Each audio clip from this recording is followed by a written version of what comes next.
కట్టుకున్న భర్తల్ని దారుణంగా చంపుతున్న భార్యల సంఖ్య ఇటీవల కాలంలో ఎక్కువైపోయింది. భర్తల వేధింపుల కారణంగా కొందరు, భర్త ప్రవర్తనతో విసిగి వేసారిన కొందరు భర్తల్ని హతమార్చుతున్నారు. తాజాగా మదనపల్లిలో ఇటువంటి దారుణం చోటు చేసుకుంది. భర్త వేధింపులు భరించలేకపోయిన ఓ భార్య తమ్ముడితో కలిసి భర్తను దారుణంగా హత్య చేసింది.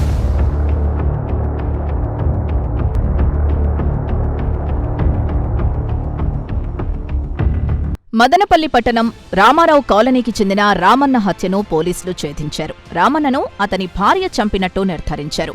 తమ్ముడితో కలిసి రమణమ్మ తన భర్తను హతమార్చినట్లు పోలీసులు గుర్తించారు. మార్చి 12వ తేదీన హత్య చేసిన అనంతరం మృతదేహాన్ని ఘటనా స్థలం నుంచి స్కూటీపై తరలించారు. సంచిలో మూటగట్టి డెడ్ బాడీని తరలించారు. బి కొత్తపేట సమీపంలోని కస్తూర్బా గురుకుల పాఠశాల వద్ద హంద్రినివా కాలువ గట్టులో పూడ్చిపెట్టేశారు. ఈ మర్డర్ మిస్టరీ చాలా కాలంగా ఎవరికీ తెలియలేదు. 3 నెలల తర్వాత మృతుడి తమ్ముడు పోలీసులకు ఫిర్యాదు చేశాడు.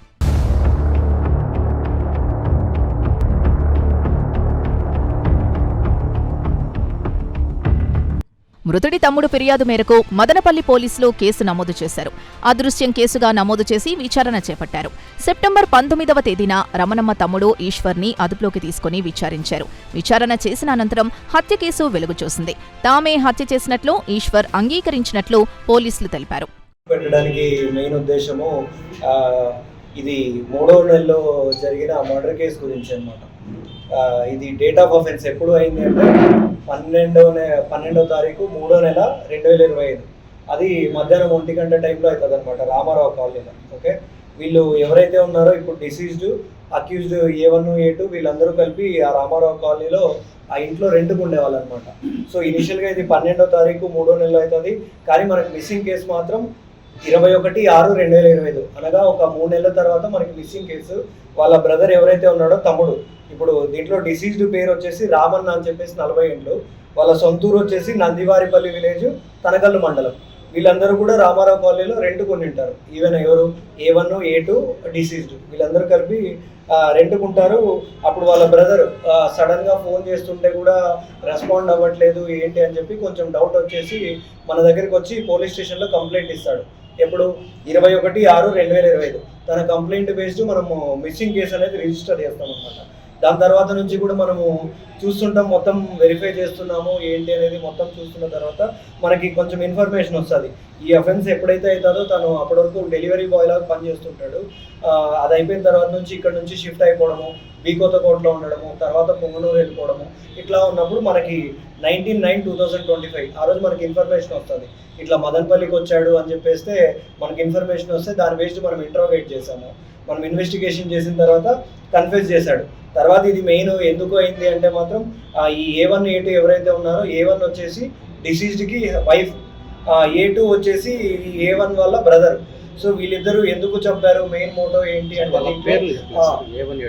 A1, A2 వాళ్ళ పేర్లు వచ్చేసి రమణమ్మ అని చెప్పేసి A1, A2 వచ్చేసి A1 వాళ్ళ బ్రదర్ ఈశ్వర్. ఓకే, ఇది వీళ్ళు మెయిన్ చంపడానికి మెయిన్ మోటో ఏంటి అంటే తను కంప్లీట్గా అప్పులు అనేది ఎక్కువ చేస్తున్నాడు.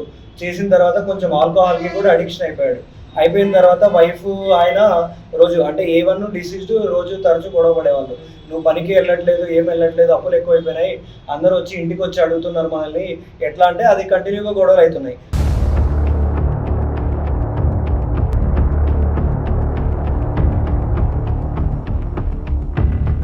రామన్న అనే వ్యక్తి మద్యానికి బానిసై ఏ పని చేయకుండా తాగుతూ ఉండేవాడని తెలిసింది. ఏ పని చేయకుండా ఇంటి వద్దనే ఉంటూ భార్యతో తరచూ గొడవలు పడేవాడు. ఇంట్లోనే పప్పుగుత్తి రాయితో మోది చంపేసినట్లు రమణమ్మ, ఈశ్వర్లు ఒప్పుకున్నారు. అనంతరం ఎవరికీ తెలియకుండా మృతదేహాన్ని గోనె సంచిలో ఉంచి రాత్రివేళలో తరలించారు. బి కొత్తకోట కస్తూరిబా పాఠశాల వద్ద పూడ్చిపెట్టేశారు. సెప్టెంబర్ 19వ తేదీన నిందితుల్ని అదుపులోకి తీసుకుని డెడ్ బాడీని పూడ్చిపెట్టిన స్థలానికి తీసుకెళ్లారు. అక్కడ మృతుడి ఎముకలు మాత్రమే లభించాయి. దీని ఆధారంగా ఇన్వెస్టిగేషన్ చేసి కేసు నమోదు చేస్తామని మదనపల్లి డీఎస్పీ పేర్కొన్నారు.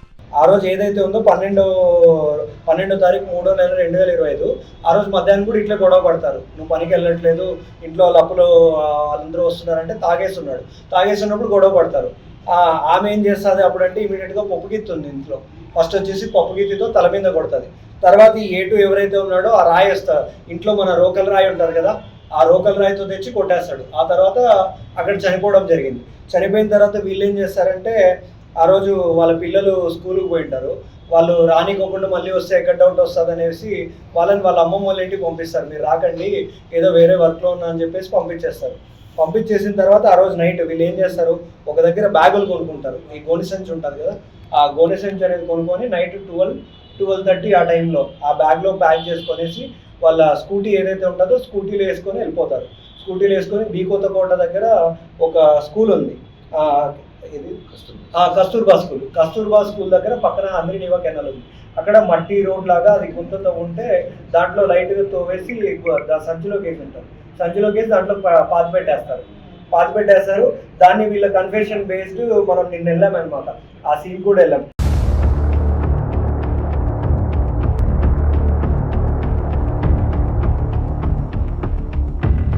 ఈ కేసు విచారణలో Madanapalli 2 town CI Rajareddy, SI Rahimullah తదితరులు కృషి చేశారు.